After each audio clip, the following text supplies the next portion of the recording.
The great hall of Zenith Prime Station stretched out like a metal canyon, its walls gleaming with the light of 1,000 stars visible through the transparent dome above. Ships of every imaginable design floated in the display arena, each one a masterpiece of alien engineering.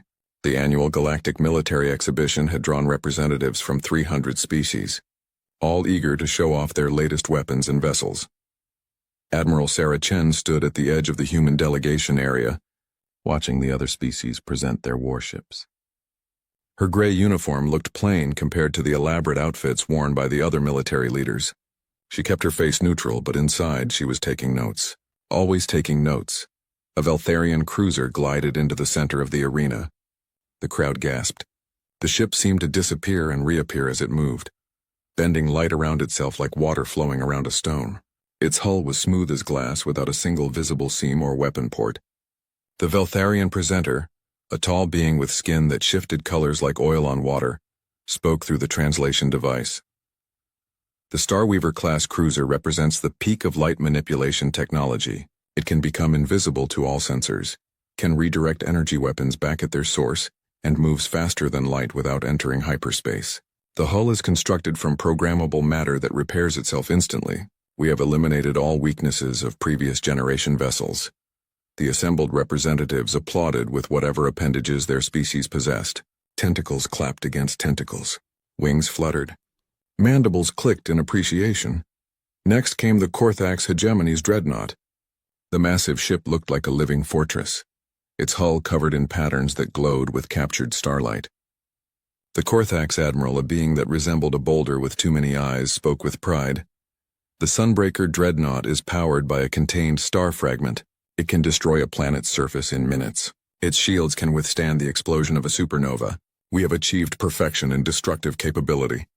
More applause. More admiration. The species of the galaxy continued their presentations, each one more impressive than the last.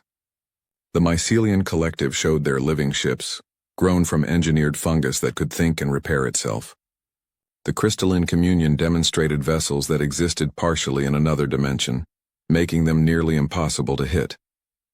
Then it was humanity's turn. Admiral Chen walked to the center of the arena. Behind her, a human destroyer moved into view. The crowd's reaction was immediate. Whispers spread through the hall like wildfire. Some species tried to hide their amusement. Others didn't bother. The human ship looked ancient compared to what had been shown before. It was a long rectangular box with visible armor plates welded to its hull. Weapons turrets stuck out at odd angles. Exhaust ports vented gas into space. The whole thing looked like it had been hammered together in a workshop, rather than grown in a quantum fabrication chamber. Admiral Kesithar of the Veltharian fleet stood up. His skin rippled with colors that the translation device interpreted as amusement. Admiral Chen, surely this is a historical display. A museum piece to show how far your species has come? Quiet laughter rippled through the crowd. Chen's expression didn't change. This is the UNS Defiant, a Terran-class destroyer. It represents our current military capability. Kesthar's colors shifted to something like pity. I see, and these metal plates on the hull? This is your armor? Reinforced titanium and ceramic composite, yes. Layered for maximum protection. No energy shields? Asked a representative from the Quillian Assembly, her feathers ruffling with what might have been concern or mockery. No, ma'am. We use physical armor. And your weapons? Kesthar gestured at the turrets. Are those kinetic accelerators? You fire solid projectiles. Yes, sir. Magnetic accelerator cannons, missile systems, and point defense guns. All kinetic-based weapons. The hall erupted in barely contained laughter. One of the younger delegates from the Zephyr Collective actually pointed at the human ship, his crystalline body chiming with sounds of mirth. Kesithar held up a hand for silence. When he spoke again, his tone was gentle, like speaking to a child. Admiral Chen, I mean no disrespect to your species, but you must understand that kinetic weapons were abandoned by most galactic civilizations thousands of years ago. They are slow, inefficient, and easily countered. Energy weapons can be fired at light speed and adjusted in flight. Physical projectiles are, well, they are relics. We are aware of the limitations, Chen said calmly. And your propulsion system? Asked the Korthax admiral. I detect chemical fuel exhaust. Surely you don't still use combustion for thrust? We use a hybrid system. chemical rockets for initial thrust, fusion drives for sustained acceleration. The Korthax Admiral's many eyes blinked in sequence. Fusion? Not zero-point energy extraction? Not quantum vacuum manipulation? That's correct, sir. A delegate from the Harmony Sphere, a species known for their diplomatic nature, floated forward. Her body was composed of living light and her voice was kind. Admiral Chen, perhaps humanity should focus on trade and cultural exchange rather than military development. There is no shame in recognizing one's limitations. Not every species is meant for warfare. We appreciate the suggestion, Chen replied. Her voice was perfectly level, perfectly professional. Kesithar stood again. Admiral Chen, I will be direct, because I believe honesty serves us all better than polite fiction. The human vessels I see before me are, to be blunt, primitive. They belong in a museum, not on a battlefield. Your species uses technology that the rest of us abandoned in our ancient past. You have no shields, no energy weapons, no advanced propulsion. Your ships are held together with welds and bolts like some sort of crude construction project. He paused, his colors shifting to something somber. If you were to face even the smallest threat the galaxy has seen in the last 1,000 years, your entire fleet would be destroyed in minutes. You cannot adapt, you cannot regenerate, you cannot even move fast enough to retreat effectively. I say this not to mock you, but to save lives, human lives. Please abandon this pretense of military capability and focus on what your species does well. The hall was silent now. Every being present waited for Chen's response. They expected anger, maybe, or embarrassment. Perhaps the humans would withdraw their application for defensive fleet status. Instead, Chen smiled. It was a small smile, barely visible at the corners of her mouth. But it was there. Sirs, ma'ams, and honored delegates, she said, her voice carrying through the vast hall. Humanity hears your concerns. We understand that our technology appears outdated compared to your achievements. We acknowledge that our ships lack the elegance and sophistication of your vessels. She gestured at the destroyer behind her. This ship is indeed crude. It's built with simple materials and simple methods. It uses old technology that you abandoned long ago. You're right about all of this. Kesithar's colors shifted to something like satisfaction. Then you withdraw your application for military status? No, sir. We're filing our application for defensive fleet status as planned. We're also requesting permission to establish military outposts in the frontier sectors. The confusion in the hall was immediate. Delegates turned to each other, trying to understand. Why would the humans insist on this path when they were so clearly outmatched? Admiral Chen, said the Harmony Sphere delegate gently, I don't think you understand the dangers present in frontier space. There are pirates with technology far beyond yours. Rogue AI vessels that can hack any system, spatial anomalies that can tear ships apart. You would be sending your people to their deaths. We understand the risks, ma'am. Kesthar's colors went dark. This is foolishness.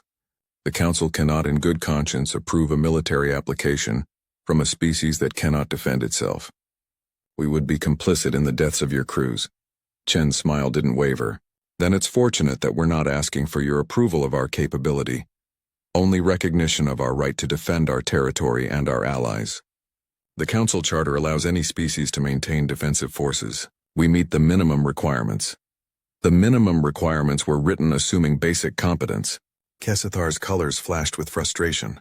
No one anticipated a species would apply with such primitive technology? Chen offered. Yes. Noted, our application stands. The Korthax Admiral leaned forward. Human, you have courage, I will grant you that. But courage without capability is just another form of suicide. Your ships cannot win battles. They cannot even survive them. Chen turned to face him directly. Admiral, if I may ask, when was the last time the Korthax hegemony faced an enemy that could truly threaten your existence? The Admiral's eyes blinked in confusion. We have not faced such a threat in over 2,000 years. Our technology ensures our dominance.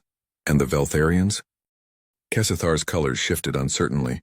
3,000 years, perhaps longer. We have transcended such primitive conflicts. Chen nodded slowly. 3,000 years of peace. Of technological advancement without true testing. Of building weapons to impress each other rather than to survive. That's remarkable. And humanity? Asked the Harmony Sphere delegate. When did your species last face extinction? Chen's smile finally faded. Tuesday. The hall went silent. The translation devices checked themselves, convinced they had made an error. Tuesday. Kesithar repeated. A figure of speech, Chen explained. But not much of an exaggeration. Humanity has faced extinction-level threats regularly throughout our history. Diseases that killed half our population, wars that nearly turned our planet into a radioactive wasteland, climate collapse, asteroid impacts, artificial intelligence rebellions. We've seen the end of our world so many times we've lost count. She gestured at the destroyer again. This ship wasn't built to impress anyone. It wasn't built to be elegant or sophisticated. It was built by a species that knows, deep in its bones, what it means to fight for survival against impossible odds. Every system has 3 backups. Every weapon has manual override. Every crew member is trained to fight the ship, even if every computer is dead and the hull is breached. This proves our point, Kesithar said, his colors showing confusion. You build for survival because you are weak. We build for dominance because we are strong. Perhaps. Chen pulled out a data tablet and tapped a few commands. I'm filing our application now. You'll have it by tomorrow. The council will reject it, Kesthar said flatly. The council will follow its own rules, Chen replied. We meet the minimum requirements. You'll approve us even if you think we're fools. The Korthax admiral made a sound like grinding rocks. And when your primitive ships are destroyed by the first real threat they face? When your crews die because you were too proud to accept your limitations? Chen turned to leave, then paused. Admiral, there's an old human saying. You might want to write it down. Everyone has a plan until they get punched in the mouth. What does that mean? Asked the Harmony Sphere delegate. It means that all your elegant technology and sophisticated strategies work perfectly until they don't. Until something comes along that doesn't play by the rules you've set. Something that can't be reasoned with or out-evolved. Something that just wants to destroy you and doesn't care how advanced you are. And you believe your primitive vessels would fare better in such a scenario? Kesithar's colors showed clear disbelief. Chen's smile returned, cold and knowing. I believe that when everything else fails, when all the sophisticated technology is useless and all the elegant strategies are exhausted, the species that remembers how to fight dirty is the one that survives. We never forgot, Admiral. We never had the luxury of forgetting. She walked away, her delegation following behind her. The human destroyer turned and moved toward the docking bay, its crude thrusters firing in short, controlled bursts. It looked clumsy compared to the graceful vessels of other species. It looked old. It looked weak. But something about Admiral Chen's words had left a chill in the Great Hall. The Harmony Sphere delegate turned to Kesithar. Do you think they're dangerous? Kesithar's colors shifted to thoughtful blues and purples. Dangerous? No, they're too primitive to be dangerous, but I find myself unsettled. Why? Because she's right about one thing. We haven't fought a real war in thousands of years. We've forgotten what desperation looks like, what it creates. Those humans, they remember. They carry it with them like a weapon we can't see. You're overthinking this, said the Korthax admiral. They're primitive. Their technology is laughable. If they face any real threat, they'll be destroyed, and perhaps that will teach them humility. Perhaps, Kesithar agreed, but his colors remained troubled. The exhibition continued. More species presented their vessels. More advanced technology was displayed, but the mood had changed somehow. The laughter had stopped, and when delegates looked at the docking bay where the human ships were berthed, they felt something they hadn't felt in centuries. Not fear exactly. Not yet, but unease. The humans had come to the galaxy with primitive ships and ancient weapons. They had been mocked, pitied, and dismissed, but Admiral Chen had looked at the assembled might of the galaxy and smiled like she knew something they didn't. Like she was waiting for something. The exhibition ended with the usual ceremony. Awards were given. Treaties were signed. The human application for defensive fleet status was filed and would be reviewed by the Council within the month. Everyone expected it to be approved out of pity, with strict limitations on where human ships could operate. As the delegates departed, returning to their homeworlds, they put the humans out of their minds. There were more important matters to attend to: trade negotiations, diplomatic functions, cultural exchanges. No one noticed that the humans had filed claims for outposts in the most dangerous regions of frontier space. No one thought to ask why they wanted to be where threats were most likely to emerge. No one wondered what Admiral Chen had been smiling about. And no one, not a single species in the entire gallery, considered that humanity's primitive technology might have been built for a purpose they couldn't imagine. That sometimes the old ways weren't abandoned because they were weak. Sometimes they were abandoned because they were too brutal for civilized beings to bear. 3 months later, the Korthax hegemony would encounter something at the edge of their territory, something that didn't care about advanced technology or sophisticated weapons, something that adapted to everything they threw at it. 3 months later, the galaxy would stop laughing. 3 months later, they would remember Admiral Chen's smile and finally understand what it meant. But that was 3 months away. For now, the galaxy felt safe, superior, and certain of its place in the universe. They had no idea how wrong they were. The warning came at 400 hours station time. Commander Vexthor of the Korthax hegemony was sleeping in his quarters when the alarm pulled him from dreams of the homeworld's red mountains. His many eyes opened in sequence, adjusting to the dim light of his cabin. The alarm continued, a low pulse that meant only one thing: contact lost with an outer system. Vexthor pulled himself from his rest chamber and checked the communications console. The probe network in Sector 447 had gone dark, all 17 probes simultaneously. That shouldn't be possible. The probes were distributed across 3 light-years of space, each one independent, each one shielded against interference. He initiated the backup network. Nothing.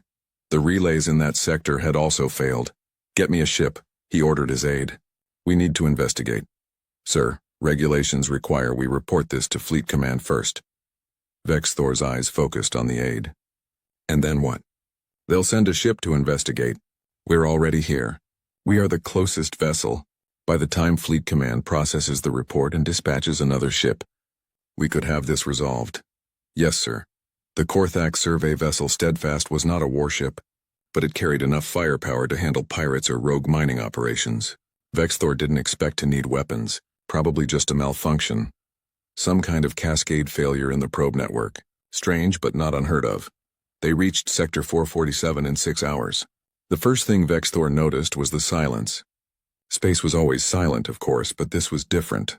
The usual background radiation, the normal quantum fluctuations, the subtle energy signatures that filled every corner of the galaxy, all gone. It was like entering a room where something had absorbed all the sound. "Sensors?" he asked.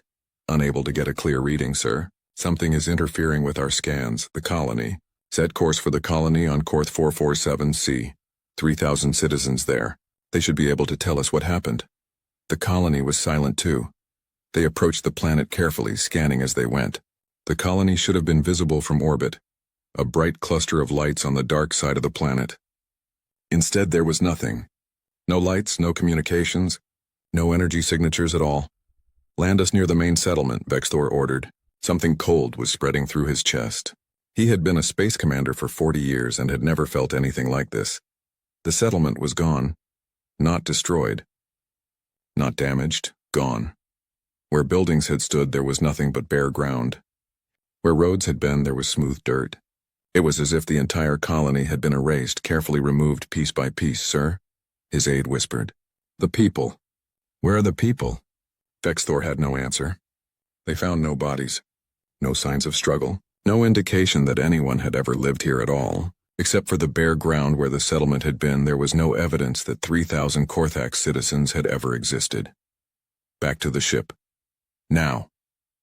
They lifted off immediately. Vexthor composed an urgent message to Fleet Command as they accelerated away from the planet. He tried to keep his voice steady, tried to maintain the professional calm expected of a Korthax officer. "This is Commander Vexthor of the survey vessel Steadfast. Colony Korth 447C has experienced a total loss. All structures removed. All citizens missing. No signs of attack, no debris. Recommend immediate." The ship's sensors screamed. Something was approaching. "Something massive, sir. Contact at 2 million kilometers and closing fast." On screen. The view screen showed something that made Vexthor's eyes try to close in sequence. His species' instinctive reaction to things that shouldn't exist. The vessel, if it could be called a vessel, looked like it had been grown rather than built. It was organic, all curves and ridges, like something pulled from the depths of a nightmare ocean. Parts of it pulsed with bioluminescent light. Other parts seemed to shift and change as he watched. "What is that?" his aide whispered. "I don't know." "Hail them. All frequencies." They tried every form of communication known to the galaxy. Radio waves, laser pulses, quantum entanglement signals. The organic ship didn't respond. It just kept coming. Power weapons.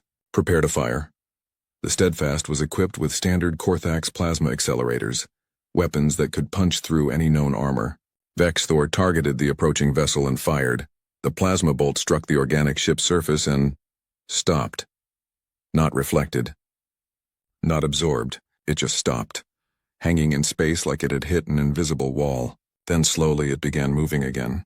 Back toward the Steadfast. Evasive, Vex-Thor shouted. They dodged the returning plasma bolt, but barely. The organic ship was still approaching, now only 1,000,000 kilometers away.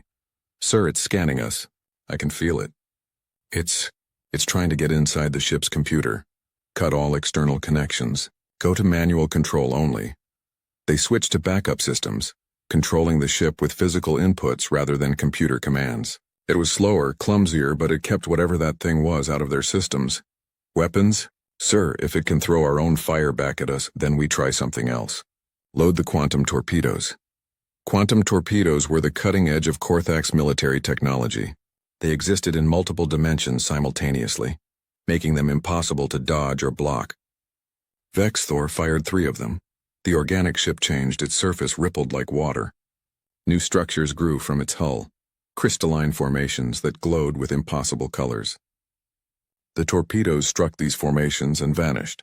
Not exploded, vanished, like they had been erased from reality. Sir, it's adapting. It's learning from our attacks, then we run. Full power to engines. Jump to hyperspace as soon as we can. The Steadfast turned and burned, accelerating as fast as its drives would allow. The organic ship followed, moving faster than it should have been able to. Faster than the laws of physics should have allowed. 30 seconds to jump distance, the navigator reported. 29 seconds, 28, 27. The organic ship launched something. Not a weapon exactly, more like a piece of itself. It flew through space like a living creature, changing direction without thrusters, accelerating without visible propulsion. It hit the Steadfast's engine section. The impact wasn't hard. There was no explosion, no hull breach, but immediately the engines began to fail. Vex-Thor watched in horror as the readouts showed the fusion reactors shutting down one by one. Engineering report. Sir, there's something in the engines. It's consuming them, converting them into something else. I don't understand the readings I'm getting. It's like the metal itself is being rewritten at the molecular level. Can you stop it? Sir, it's growing. Spreading through the ship. If it reaches the main computer, abandon ship. Everyone to the escape pods, now! The crew scrambled for the pods. Vex-Thor was the last to leave as tradition demanded. He took one final look at his ship through the pod's viewport as they launched. The Steadfast was changing, its hull rippling and transforming. The proud Korthax vessel was becoming something else, something organic and alien. The escape pods scattered, running on basic thrusters. Vex-Thor set a course for the nearest inhabited system and locked it in. Behind them, the thing that had been the Steadfast stopped changing. It turned, orienting on the organic ship that had attacked them. Then, to Vex-Thor's horror, it moved to join it. 2 ships now. The enemy had grown. Send the message, he told his aide who was sharing his pod. Everything we saw, everything we recorded. Send it on all frequencies. The galaxy needs to know. They sent the warning. Then they huddled in their escape pod and ran, hoping their small craft was too insignificant for the organic ships to notice. Behind them, the 2 vessels turned and headed deeper into Korthax space. The message reached Korthax Fleet Command 8 hours later. Admiral Thector read it 3 times, unable to believe what he was seeing. A ship that adapted to weapons. A ship that consumed other vessels and turned them into more of itself. It was impossible. It violated everything they knew about physics, biology, technology. But the message was genuine. The encryption was correct. And Commander Vex-Thor was a reliable officer, not given to flights of imagination. Assemble Battle Group 3, Thector ordered. We'll handle this threat before it spreads. Battle Group 3 consisted of 5 Sunbreaker-class dreadnoughts and 20 support vessels. They could level a planet or destroy an entire fleet. They were the pride of the Korthax hegemony, each one powered by a captured star fragment, each one carrying enough firepower to crack a moon. They found the organic ships in Sector 442, approaching another colony world. There were 7 of them now. They had found more vessels to consume, Admiral Thector didn't bother with communication. These things had destroyed a colony, consumed a Korthax ship, and were clearly hostile. He ordered an immediate attack. The dreadnoughts fired their main weapons simultaneously, 5-star bright beams of pure energy, each one carrying the power of a small sun. The organic ships didn't even try to dodge. The beams hit with enough force to vaporize an asteroid field. The organic ships absorbed the energy. Thector watched in disbelief as his most powerful weapons simply vanished into those shifting hulls. Then the organic ships began to glow, brighter and brighter until they were miniature suns themselves. "Sir," his weapons officer reported, voice shaking. "They're storing the energy. All of it, and I think they're preparing to fire it back. Shields to maximum. All ships evasive." The organic ships released the stored energy. Not in a single beam, but in dozens of them, each one targeted at a different Korthax vessel. The dreadnought's shields held for exactly 3 seconds. Then they failed, overloaded by their own weapons turned against them. The first dreadnought exploded. Then the second. Then the third. "Retreat," Thector ordered. "All ships jump to hyperspace." They tried. But the organic ships had learned something new. They were generating some kind of interference field, preventing the Korthax vessels from engaging their jump drives. Manual retreat. "Full conventional thrust. Get us out of this field," they ran. The organic ships pursued leisurely like predators toying with wounded prey. They picked off the support vessels one by one, each attack adding to their numbers. By the time the surviving Korthax ships escaped the interference field and jumped away, Battle Group 3 had been reduced to 2 damaged dreadnoughts and 5 support vessels. Admiral Thector had lost 3 of the most powerful warships in the galaxy to an enemy he didn't understand. An enemy that learned from every attack, that grew stronger with every encounter that seemed unstoppable. He sent an emergency message to the Galactic Council. The message was simple. We need help. We need it now. Before this spreads to all of us, the Council convened within hours. Representatives from across the galaxy gathered, reading the reports from the Korthax hegemony with growing horror. An adaptive enemy. An enemy that consumed ships and turned them into more of itself. An enemy that couldn't be fought with conventional weapons because it learned from every attack. The Veltharians sent their best ships, their light-bending cruisers that couldn't be seen or touched. The organic ships, now called the Vexnari, from a Korthax word meaning the hunger that consumes, didn't need to see. They could sense gravity, heat, thought itself. The invisible ships were destroyed just as easily as any others. The Mycelian Collective sent their living vessels, thinking that organic ships might communicate with organic enemies. Instead, the Vexnari corrupted them, turned them against their own crews, added them to the swarm. The Crystalline Communion sent ships that existed partially in other dimensions. The Vexnari learned to follow them between dimensions. Species after species tried. Species after species failed. And with every failure, the Vexnari grew stronger, more numerous, more unstoppable. Within 2 months, 15 species had lost their frontier colonies. The galactic border was collapsing. Refugees flooded toward the core worlds carrying stories of planets consumed, of ships that fought back with their own weapons, of an enemy that couldn't be killed because it adapted to everything. The Council met again, this time in emergency session. The mood was grim, panicked. For the first time in thousands of years, the species of the galaxy faced a threat they couldn't overcome with their advanced technology. "We need new strategies," said the Harmony Sphere delegate, her light dimming with fear. "New weapons, new tactics. We've tried everything," Kesthar reported, his colors shifting through shades of desperation. "Every weapon we have, the Vexnari learn to counter. Every tactic we use, they adapt to. They're perfect predators designed to consume everything in their path." "There must be something," the Quillian representative said. "Some weakness we haven't found. If there is, we haven't found it. And we're running out of time to look. At their current rate of advancement, they'll reach the core worlds within a year." Silence fell over the council chambers. A year. That was all they had left. Then a junior delegate from a minor species raised a tentacle tentatively. "What about the humans?" The suggestion was met with uncomfortable silence. Kesathar's color shifted to something like embarrassment. "The humans? Their technology is primitive. What could they possibly do that we cannot?" "I don't know," the junior delegate admitted. "But they asked for frontier postings. They wanted to be where the threats are, maybe. Maybe they know something we don't?" That's ridiculous, Tektor rumbled. They use kinetic weapons and chemical fuel. The Vexnari would destroy them in seconds. But even as he said it, he remembered Admiral Chen's smile, that knowing, cold smile, like she had been waiting for something. The Harmony Sphere delegate's light flickered thoughtfully. We have nothing to lose by asking. If they refuse or fail, we're no worse off than we are now. And if they succeed? Asked Kesithar. No one had an answer for that.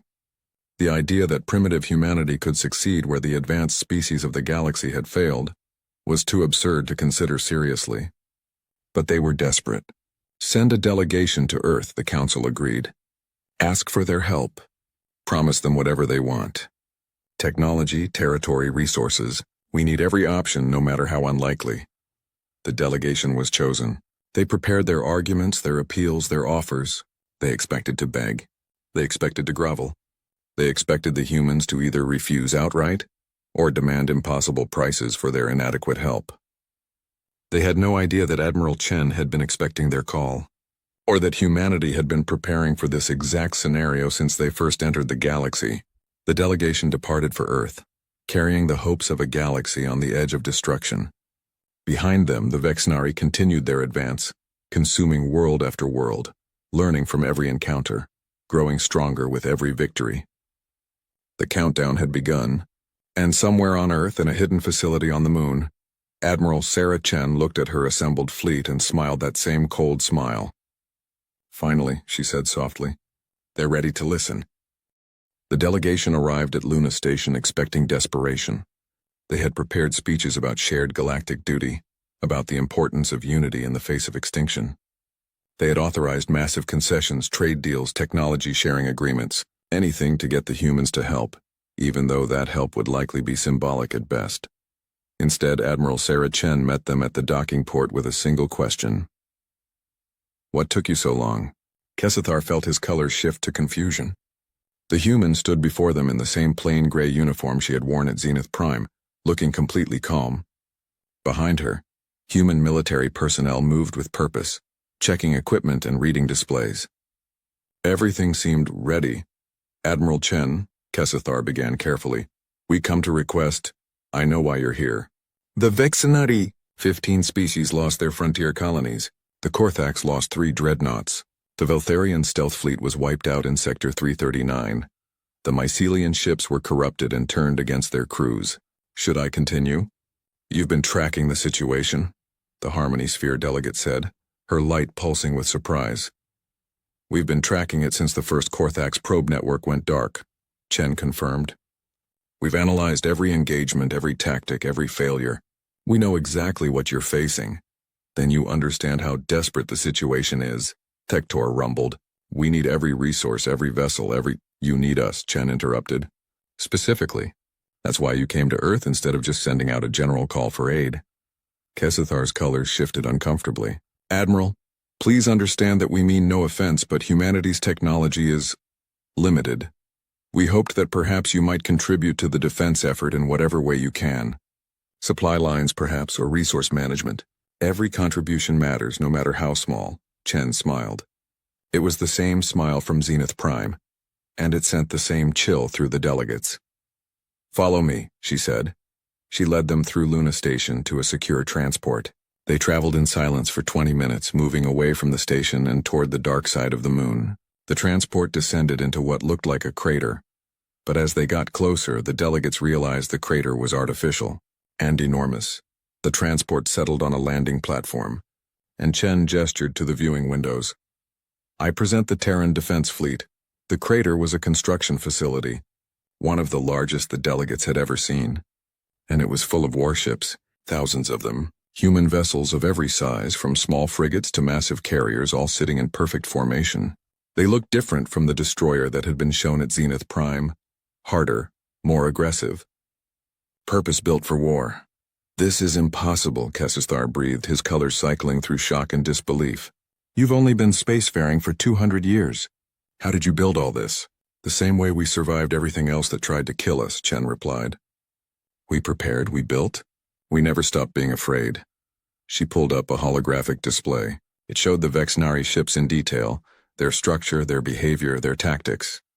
The moment we saw the Vexnari threat profile, we knew exactly what we were dealing with. An adaptive enemy. Perfect predators. The kind of threat every species fears because it can counter anything you throw at it. Yes, the Harmony Sphere delegate said sadly. They learn from every attack. Every weapon we use against them becomes useless. They grow stronger while we grow weaker. You grow weaker because you fight them with sophisticated technology, Chen said. Energy weapons they can absorb. Computer systems they can hack. Advanced materials they can corrupt. You built your weapons for wars against each other. Civilized wars. Wars with rules, and you? Asked Thector. Chen's smile widened. We built our weapons for wars against extinction. Let me show you. She led them to a briefing room where a human warship was displayed in hologram. It looked brutal compared to the elegant vessels of other species. All angles and armor covered in weapons that stuck out like thorns. This is a Hellfire-class destroyer. The backbone of our fleet, no energy shields. No fancy quantum computers. No programmable matter. Just layered armor, redundant systems, and weapons that the Vexnari have never encountered before. Kinetic weapons. Kessathar said dismissively. We know, they're slow, inefficient. They're ours, Chen interrupted. The Vexnari have fought energy weapons for months now. They've learned to absorb them, redirect them, use them against you, but they've never fought a species that still uses gunpowder and high explosives. Never fought a species that throws chunks of metal at relativistic speeds. Never fought a species that's perfectly happy to get close enough to physically board enemy ships and blow them up from the inside. She pulled up another display. This one showed a human weapon, a missile of some kind. Nuclear weapons. Every single one of our ships carries them. Lots of them. When the Vexnari try to absorb the blast, they find out that nuclear fire doesn't work like energy weapons. It's heat, radiation, and kinetic force all at once. They can't adapt fast enough. Nuclear weapons? The Harmony Sphere delegate's light pulsed with horror. But those are barbaric. Primitive. Exactly, Chen said. And that's why they'll work. You abandoned these weapons thousands of years ago. The Vexnari have never encountered them. They have no defense prepared. She pulled up more displays showing weapon after weapon. Chemical incendiaries, magnetic accelerator cannons, railguns, missiles with proximity fuses, and then something that made even Thector, who had seen countless weapons in his career, recoil. Thermite, Chen said, gesturing to barrels full of gray powder. Invented in 1893, burns at 2,500 degrees Celsius. Burns through metal, through armor, through anything. Can't be put out with water. Can't be put out in vacuum. Can't be smothered. It just burns until there's nothing left. You want to set them on fire, Kessathar said slowly. You want to burn the Vexnari. The Vexnari adapt to energy? We'll use chemistry. They corrupt computer systems. Our ships can be controlled with manual overrides and mechanical backups. They consume metal. We'll melt it before they can touch it. They learn from every encounter. That's fine. Let them learn what it means to fight a species that never forgot how to wage total war. The delegates looked at each other. What Chen was describing wasn't warfare as they understood it. It was destruction, pure brutal destruction without elegance or sophistication. It was war stripped down to its most basic terrible form. This is madness, Kessathar said, his colors shifting to something like fear. You're talking about turning space into an inferno. About destroying the Vexnari through sheer brutality. Yes, Chen agreed calmly. That's exactly what I'm talking about. But we are civilized species. We have rules, protocols, standards of warfare. The Vexnari don't care about your rules, Chen said flatly. They're not here to conquer or negotiate. They're here to consume, to turn everything in the galaxy into more of themselves. You can't be civilized with an enemy like that. You can only be more terrifying than they are. Thector leaned forward. Despite his horror at what Chen was describing, he couldn't help but feel a spark of hope. These humans, these primitive creatures, had a plan. More than a plan. They had weapons designed specifically to fight an enemy like the Vexnari. Show us, he said. Show us how you would fight them. Chen pulled up a tactical display. It showed a Vexnari swarm advancing on a human fleet. First, we don't run. Every species so far has tried to retreat, to fight at range where they think they're safe. The Vexnari are faster, more maneuverable. They always catch you, so we don't run. We advance. The hologram showed human ships moving toward the Vexnari swarm. Second, we use weapons they can't adapt to quickly. Nuclear missiles, kinetic impactors, chemical weapons, things that work on basic physical principles.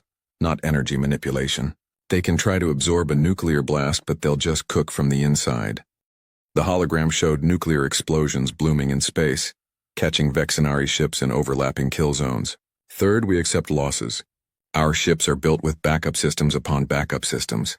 A human destroyer can lose 50% of its hull and still fight. Our crews are trained to operate in vacuum if necessary. We seal breaches, vent atmosphere, route around damaged systems, and keep firing.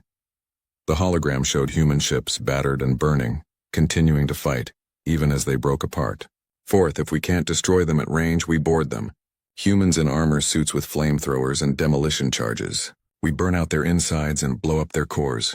The Vexenari have never faced an enemy willing to fight them hand-to-hand in the wreckage of their own ships. Kesthar's colors went pale. You would sacrifice your crews like that? We would give them a chance to win, Chen corrected. There's a difference. Every human who joins the fleet knows what they're signing up for. We don't hide the truth from them. We tell them exactly how dangerous it is, and they volunteer anyway, because they understand what's at stake.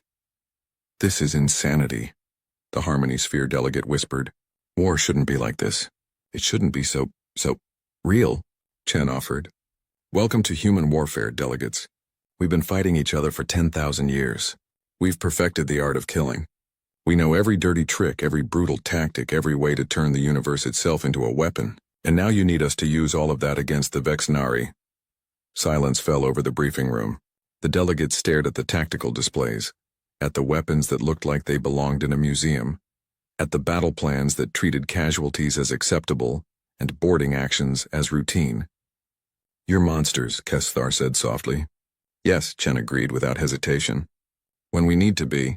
The question is, do you want monsters on your side, or would you rather face extinction with your civilized principles intact?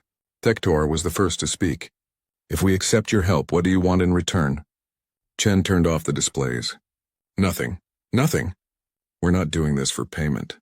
We're doing this because the Vexenari will eventually reach Earth if they're not stopped. We're defending our home. If that happens to save your species as well, that's a bonus. Then, you'll fight? The Harmony Sphere delegate's light pulsed with desperate hope. We're already fighting, Chen said. We launched our first fleet groups 3 days ago. They should be engaging the Vexenari at the frontier within 48 hours. I brought you here to give you a choice. A choice? You can stay out of our way and let us handle this using our methods. Or you can integrate your surviving forces with ours and follow our command structure. Either way, we're going to war. But if you join us, you need to understand something important. Chen's expression became deadly serious. We're not here to save you. We're not here to protect the galaxy's way of life, or preserve your civilized standards. We're here to destroy the Vexenari by any means necessary. That means nuclear fire. That means chemical weapons. That means turning space itself into hell. If you can't stomach that, stay home. We don't need you. The delegates looked at each other. Everything they believed about warfare, about civilization, about the proper way to resolve conflicts was being challenged. The humans were offering them victory, but at a price they had never imagined paying. How can you be so calm about this? Kesethar asked. About sending your people to die in such horrible ways? Chen's expression softened slightly. Because I've seen what happens when you're not willing to do horrible things to survive. Earth has a long history of enemies who needed to be stopped at any cost. Sometimes being the good guys means being willing to do bad things. We learned that lesson over and over again. The Vexenari are just the latest test.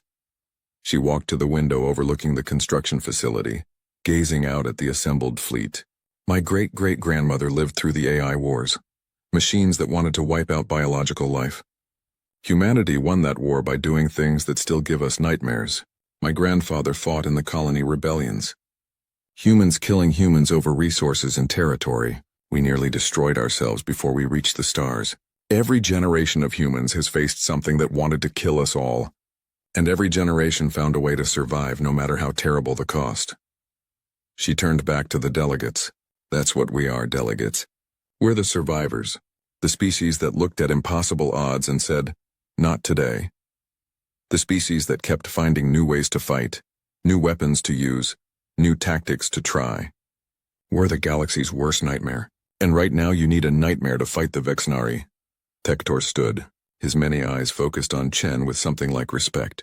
When do we begin? Chen smiled. The war began the moment the Vexenari entered our galaxy. Now it's just a matter of showing them what happens when they mess with the one species crazy enough to weaponize everything, including themselves.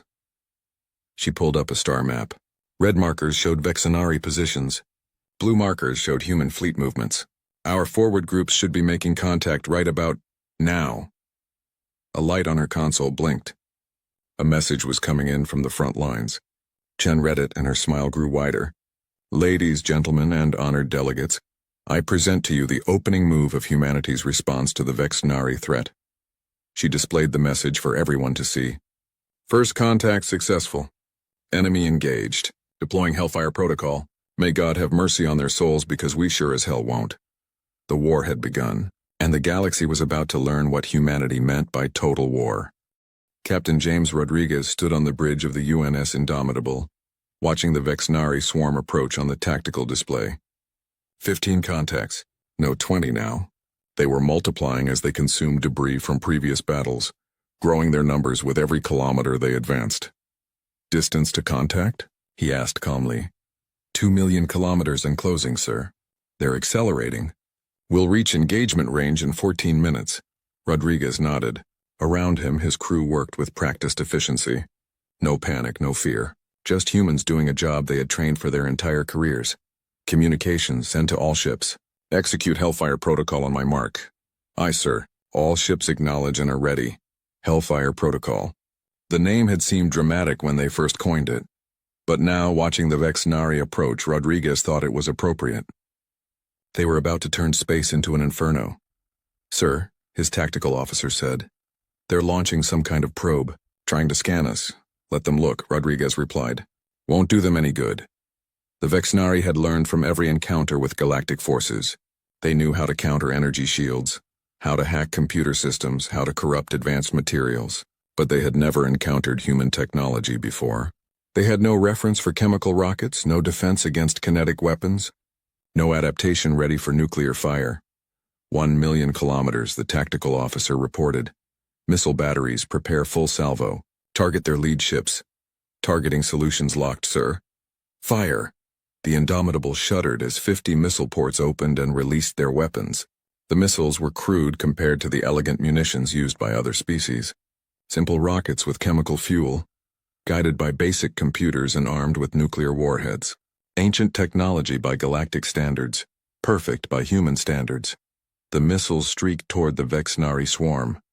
The organic ships did what they always did. They prepared to absorb the incoming energy. Their hulls rippled, creating structures designed to capture and redirect weapons fire. Then the nuclear warheads detonated. The first explosion was close enough to catch 3 Vexenari ships. The blast wasn't like an energy weapon. It was heat, radiation, and kinetic force all at once. The Vexenari hulls, expecting to absorb coherent energy, were instead hit with a chaotic mix of destruction. One ship simply vaporized. Another tumbled away, its organic hull burning. The third tried to adapt, tried to create structures to handle the heat, but the radiation was cooking it from the inside out. Direct hits, the tactical officer reported. 3 enemy ships destroyed or disabled. Reload and fire again. Don't give them time to adapt, the second salvo launched. Then the third. The space between the human fleet and the Vexenari swarm filled with nuclear fireballs. Some of the Vexenari ships began to adapt, growing heat-resistant materials on their hulls, but it wasn't enough. They couldn't evolve fast enough to handle the sheer number of warheads being thrown at them. Sir, they're changing tactics. Breaking formation. Trying to close with us. Good. Let them come. All ships, prepare kinetic batteries. The surviving Vexenari ships accelerated, moving faster than any natural creature should be able to move. They had learned from the nuclear attacks. Now they wanted to get close, to board the human ships and consume them before more missiles could launch.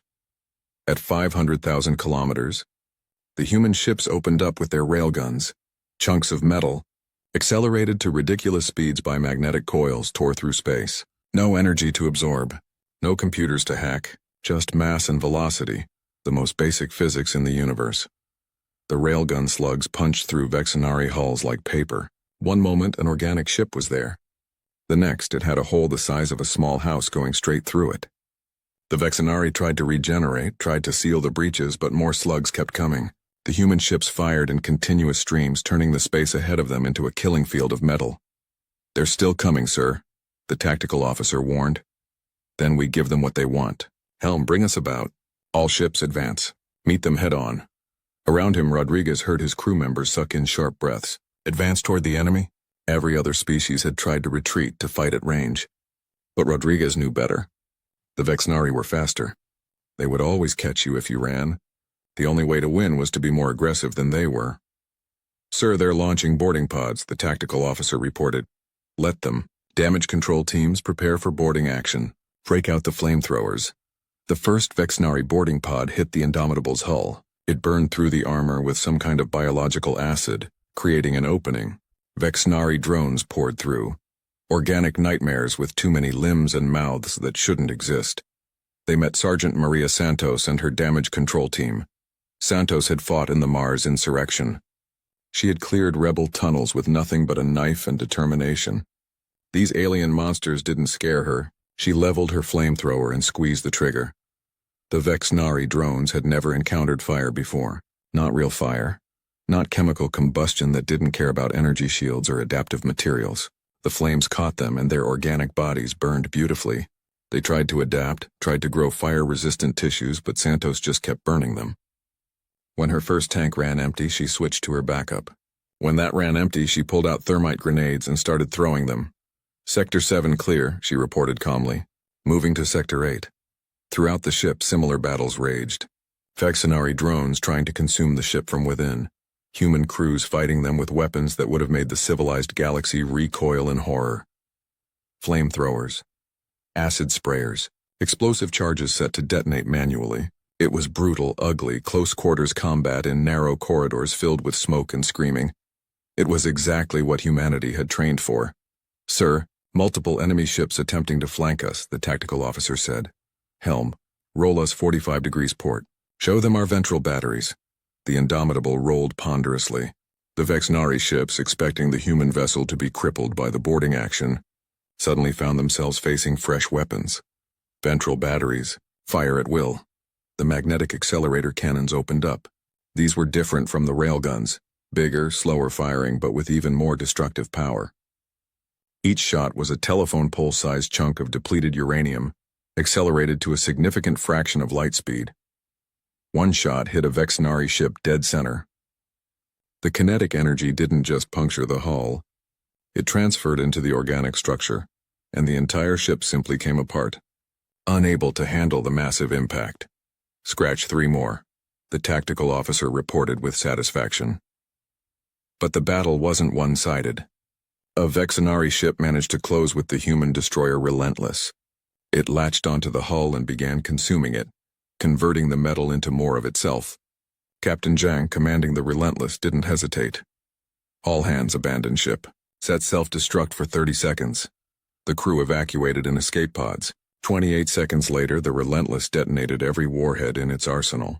The explosion caught the Vexnari ship while it was still attached, still consuming. The organic vessel had no time to adapt, no time to evolve.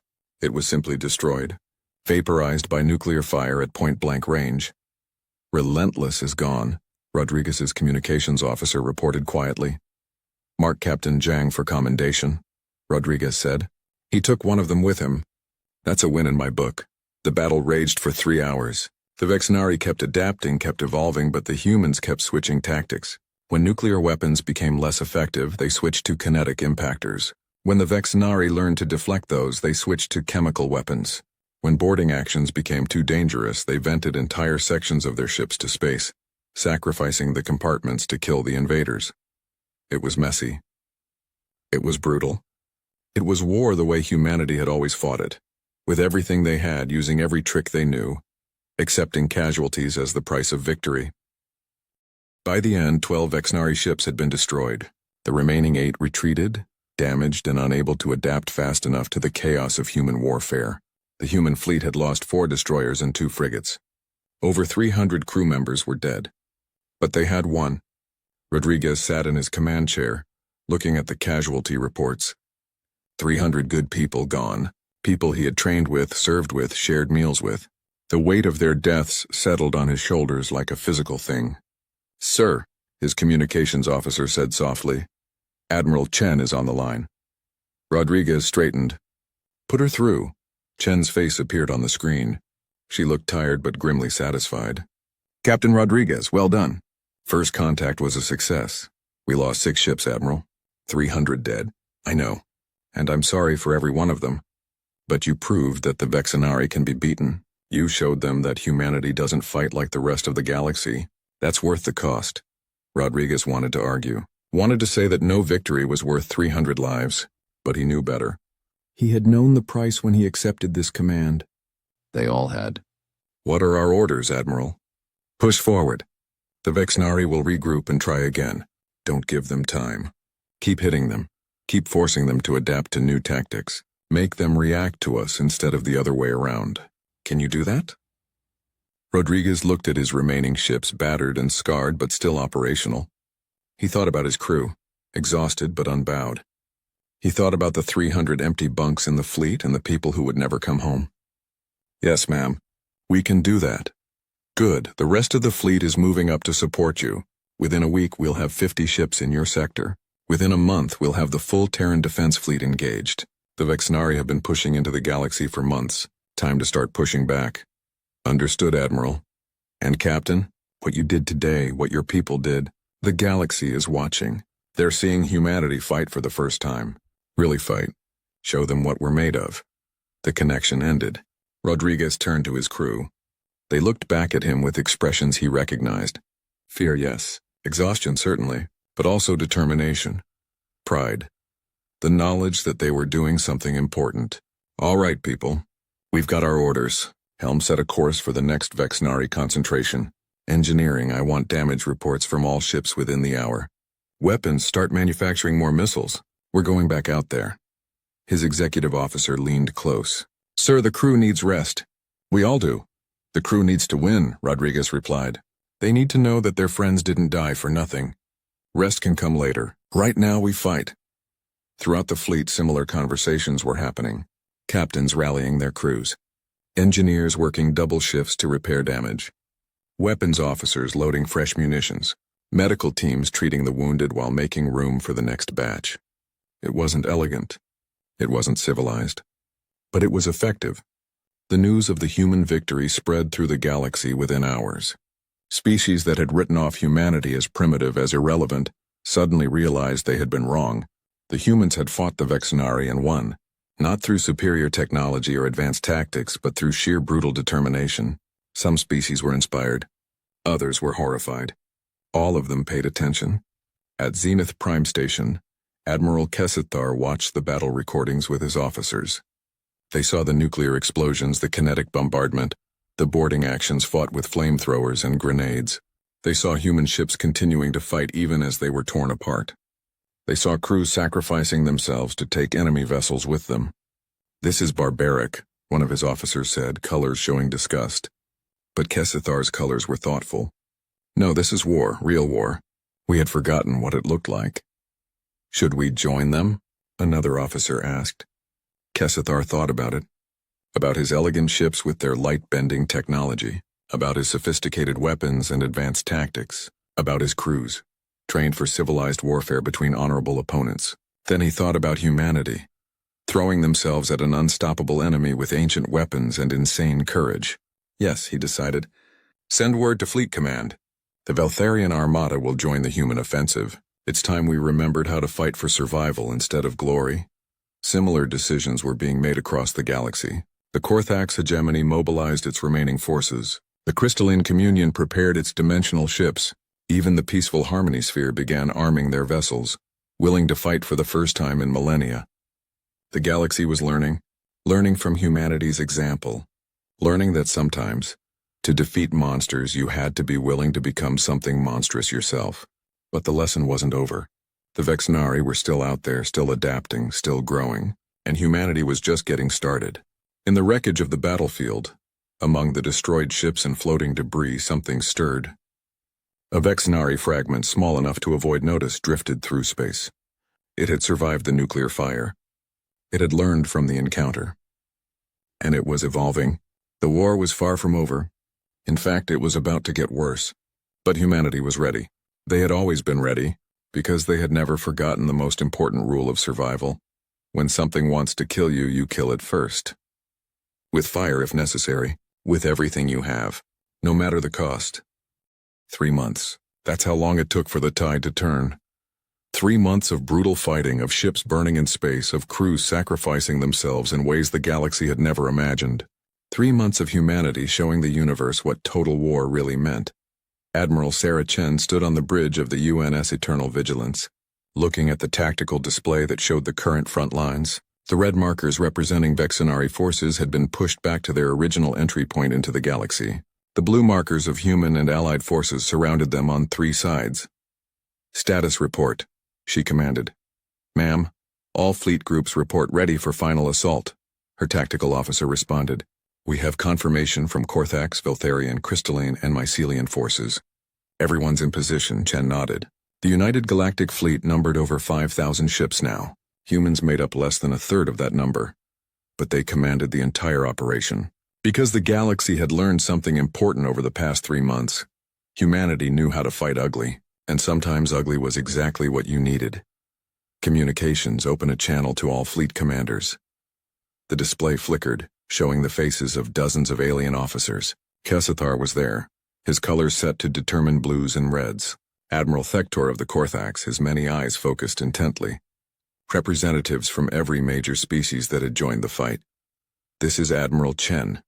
In approximately 1 hour, we will begin the final assault on the Vexenari hive cluster. I want to be clear about what this means.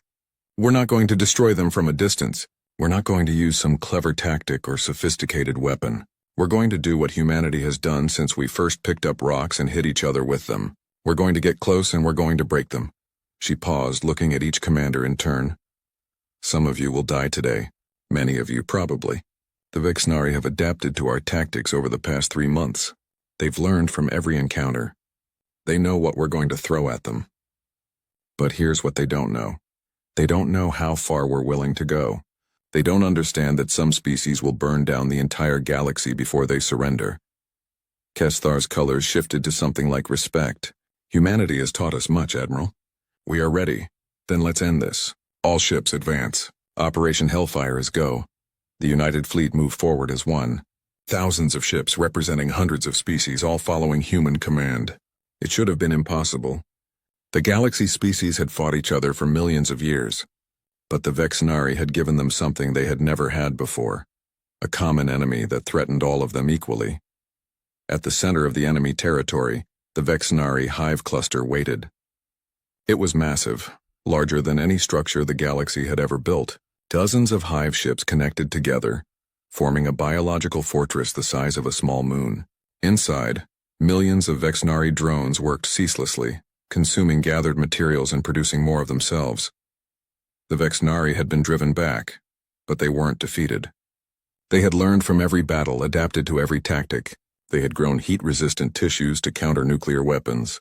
They had developed armor against kinetic impactors. They had even found ways to jam human communications and counter some of their chemical weapons. But they hadn't counted on one thing: human creativity and destruction. "Range to target, 2 million kilometers, the tactical officer reported. "Launch first wave," Chen ordered. The fleet opened fire with everything they had. Nuclear missiles streaked through space. Railgun slugs followed. Energy weapons from the Allied ships added their own destructive power. The Vexenari hive cluster's outer defenses activated, spawning defensive drones and creating energy shields adapted from consumed galactic technology. "First wave ineffective, ma'am." "Outer shells are holding," Chen smiled grimly. "As expected. Launch second wave. Thermite payload." This was the weapon humanity had been saving. Thousands of missiles, each one carrying containers of thermite compound mixed with oxidizers that let it burn even in the vacuum of space. The Vexenari had never encountered it before. They had no defense prepared.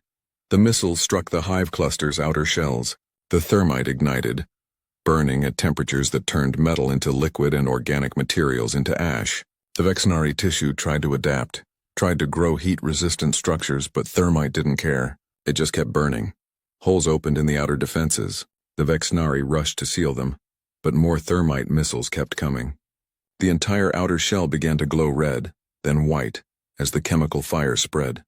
Third wave, deploy boarding teams. This was the part that had shocked the galaxy the most.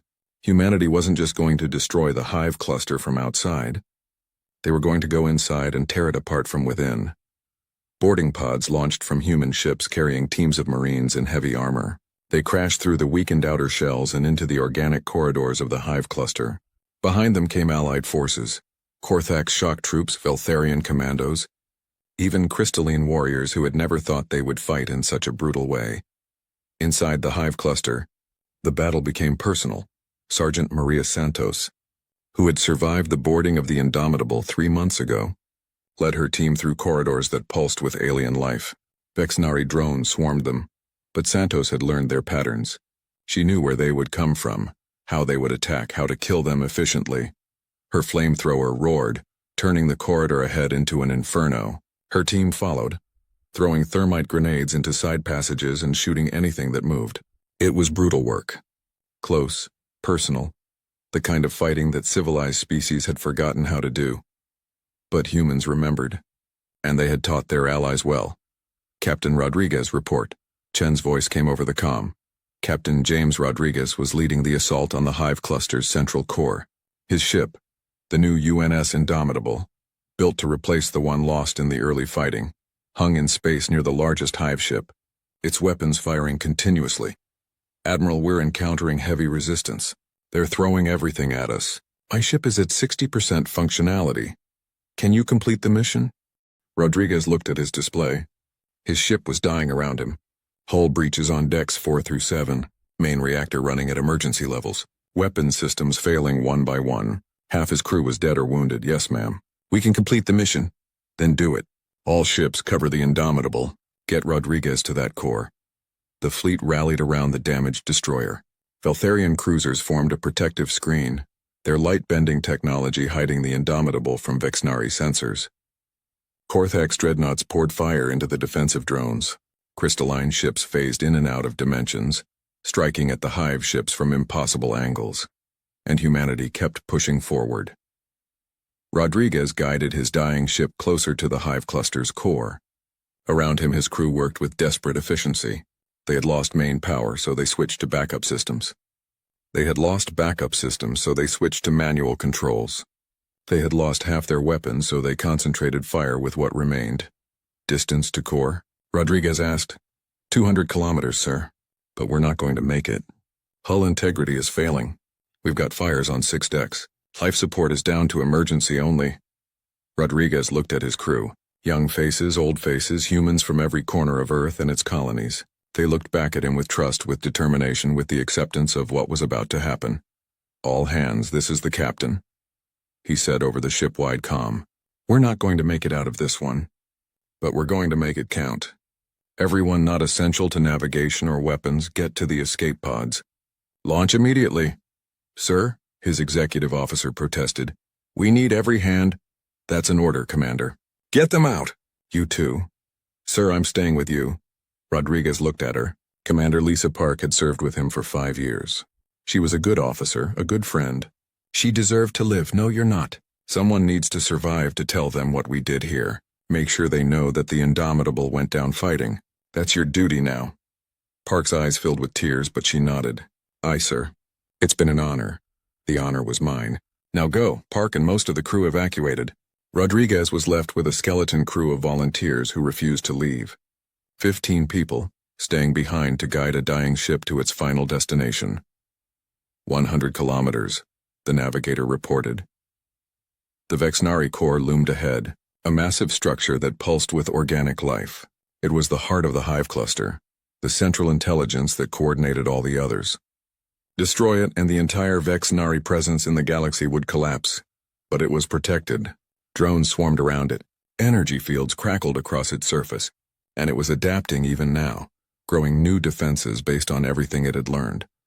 Sir, we can't get through those defenses, the tactical officer said. Even our remaining missiles won't penetrate. Rodriguez smiled. It was the same cold smile that Admiral Chen had shown at Zenith Prime all those months ago. Then we don't use missiles. Helm, set collision course with the core. All remaining crew get to the escape pod bay. Launch when I give the word. Sir? The helmsman asked. You heard me. We're going to ram them, and we're going to make it hurt. Understanding dawned on the crew's faces. Horror, yes, but also grim satisfaction. If they were going to die, they would take the enemy's heart with them. Transferring helm control to your station. Sir, the navigator said. One by one, the remaining crew members shook Rodriguez's hand and left for the escape pods. The tactical officer was last. Captain, it's been a privilege, likewise. Now get out of here. Tell them I said goodbye. Rodriguez was alone on the bridge of the Indomitable. The ship shuddered around him, dying piece by piece. But it still responded to his commands. It still flew. It still fought. He opened a final channel to Admiral Chen. Admiral, this is Rodriguez. I'm about to deliver our payload. Chen's face appeared on the screen. For just a moment, her professional mask slipped, and he saw the grief beneath. Captain, you don't have to. Yes, ma'am, I do. Someone has to. Might as well be me. Your crew? Evacuated. Just me now. Going to take this ship right down their throat and blow every warhead we have left. Should make a nice mess. Chen nodded slowly. Captain Rodriguez, on behalf of the Terran Defense Force and the United Nations of Earth, thank you. Your sacrifice will not be forgotten. Just make sure it counts, Admiral. Make sure we win. We will. I promise you that. Rodriguez closed the channel. He was 50 kilometers from the core now. The Vexnari defenses were tearing at his ship, ripping away armor plates, destroying weapon systems. Warning alarms screamed from every console. The view screen showed nothing but the pulsing organic mass of the enemy's heart, growing larger with every second. He thought about his family back on Earth. His mother, who had cried when he joined the fleet. His sister, who thought he was crazy for volunteering for frontline duty. His nephew, who wanted to be just like Uncle James when he grew up. He hoped they would understand. He hoped they would be proud. 20 kilometers. The ship was breaking apart now. He could feel the structure groaning around him. Explosive decompression was tearing through the lower decks. The main reactor was going critical. 10 kilometers. He armed every remaining warhead on the ship. Nuclear weapons, thermite bombs, conventional explosives, everything. When the Indomitable hit that core, it would be carrying enough destructive force to level a city. 5 kilometers. The Vexnari core loomed in front of him, filling the entire view screen. He could see it trying to adapt, trying to create defenses against the incoming threat. But it was too late. Nothing could stop the Indomitable now. 1 kilometer. Rodriguez took a deep breath. He thought about Admiral Chen's words at that first battle. About humanity being the species that never forgot how to fight for survival. About being willing to do terrible things to win. He hoped she was right. This is Captain James Rodriguez of the UNS Indomitable, he said quietly, even though no one was listening. Ramming speed. The Indomitable struck the Vexnari core at full velocity. For a moment, nothing happened. Then every warhead on the ship detonated simultaneously. The explosion was visible from 3 star systems away. The Vexnari core, the heart of their entire presence in the galaxy, simply ceased to exist. The blast wave tore through the surrounding hive ships, destroying some, crippling others. And throughout the Vexnari swarm, the drones stopped. Without their central intelligence, without the core to coordinate them, they became just mindless organic matter drifting in space. On the bridge of the Eternal Vigilance, Admiral Chen watched the explosion fade. Around her, the bridge crew was silent. They had just witnessed an act of sacrifice that would be remembered for generations. All ships, Chen said quietly. Cease fire. Target all remaining Vexnari structures. Wipe them out. Leave nothing. The United Fleet moved forward. Without resistance, they systematically destroyed every trace of the Vexnari presence. Every hive ship. Every drone. Every fragment that might regenerate and start the cycle again. It took 6 hours. 6 hours of methodical destruction, of burning and blasting until nothing remained but debris. When it was over, Chen opened a channel to the entire fleet. This is Admiral Chen. The Vexnari threat has been eliminated. The galaxy is secure. All ships return to your home ports. And remember what we did here. Remember what we paid. Cheers erupted across the fleet, celebrations, relief. But on the Eternal Vigilance's bridge, Chen just stood quietly, thinking about Captain Rodriguez and the hundreds of others who had died to win this victory. Ma'am, her communications officer said gently, the Galactic Council is requesting your presence. They want to hold a ceremony? Awards, recognition, that sort of thing. Chen nodded. Tell them I'll be there. But first I want casualty reports from all human ships. Every name, every face. They deserve to be remembered. The reports came in over the next few hours. 742 human vessels had been destroyed during the 3-month campaign. 23,000 crew members had died. Thousands more were wounded, many permanently. It was a staggering loss. The worst in human history, but they had won. 3 days later, Chen stood in the Great Hall of Zenith Prime Station, the same hall where humanity had been mocked just months earlier. But the mood was different now. The assembled delegates stood as she entered, a sign of respect that would have been unthinkable before. Admiral Kesithar approached her. His colors were somber, respectful. Admiral Chen, he said formally, on behalf of the Veltharian Star Empire and the Galactic Council, I wish to thank humanity for your sacrifice.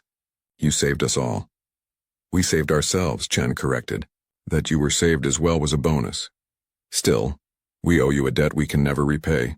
Name your price. Territory, resources, technology, whatever humanity desires. Chen looked at him for a long moment. Then she shook her head. We don't want payment, but we do want something. Name it. Respect. Not for our technology or our sophistication, but for what we are, for what we had to become to survive. Kesithar's colors shifted to understanding. You have it. I was wrong, Admiral. When I saw your ships at the exhibition, I thought they were primitive. I thought you were weak. I didn't understand that sometimes the old ways are old because they work. Because they're tested. Because they're the methods that species use when they have no other choice. And now? Chen asked. Now I understand that humanity is the galaxy's insurance policy. When something comes that we can't defeat with our elegant weapons and sophisticated tactics, we need the species that remembers how to fight dirty, how to fight mean, how to fight with fire. Chen smiled slightly. Just remember that lesson, Admiral, because the Vexenari won't be the last threat. The universe is a dangerous place. There will always be something out there that wants to kill us all. And humanity will be ready. Humanity is always ready. We never had the luxury of forgetting what it means to fight for survival. The ceremony continued. Awards were given, speeches were made. The galaxy celebrated its victory and mourned its losses. But in the back of the hall, a group of young recruits from various species stood together watching the proceedings. They wore the mixed uniforms of the newly formed Galactic Defense Force, a joint military organization that combined the best of every species. One of them, a young Veltharian, turned to his human colleague. Do you think we'll ever face something like the Vexenari again? The human, a fresh-faced ensign who had been too young to fight in the war, nodded seriously. Probably. The universe is big. There are always threats out there. And we'll be ready? The ensign smiled. It was a familiar smile, the same cold determination that Admiral Chen had shown. We're learning from the best. Humanity taught us that you don't need the fanciest weapons or the most advanced technology. You just need the will to do whatever it takes to survive, and we're all learning that now. Humans, Veltharians, Korthax, everyone. We're learning to fight together. To fight smart, to fight dirty when we have to. The Veltharians' colors shifted to something like pride. The galaxy laughed at human ships once. Yeah, the ensign agreed. They stopped laughing when the war began. With fire, the Veltharian added. With fire, the ensign confirmed. On the podium, Admiral Chen finished her speech. She talked about sacrifice, about duty, about the price of peace, but her final words were directed at the entire galaxy. We are not warriors because we love war. We are warriors because we love what we protect. Our homes, our families, our future. And we will fight for them with everything we have, using every weapon we can create, employing every tactic we can conceive, not because we want to, but because we have to. She paused, looking out at the assembled delegates. The Vexenari taught us a lesson. They taught us that the universe doesn't care about our rules or our civilization or our desire for elegant solutions. Sometimes, the universe throws something at us that can only be stopped through sheer brutal determination, through fire if necessary, through sacrifice always. She straightened, her voice ringing through the hall. Humanity stands ready to face whatever comes next. We hope you'll stand with us, not as subjects or followers, but as allies who understand what it means to fight for survival. Together we can face anything. Apart we might fall to the next threat. The hall erupted in applause. Every species, every delegate, showing their agreement and their respect. The galaxy had learned its lesson. They had learned to respect humanity, not for what they had, but for what they were willing to do. They had learned that sometimes the old ways were the best ways. They had learned that fire, the most primitive tool in the universe, was still one of the most effective. And most importantly, they had learned that when the galaxy faced extinction, you needed the species crazy enough to weaponize everything, including themselves. As the ceremony ended and the delegates dispersed, Chen stood alone for a moment, looking up through the transparent dome at the stars. Somewhere out there, Captain Rodriguez and 23,000 others drifted in the void, their sacrifice ensuring that those stars would shine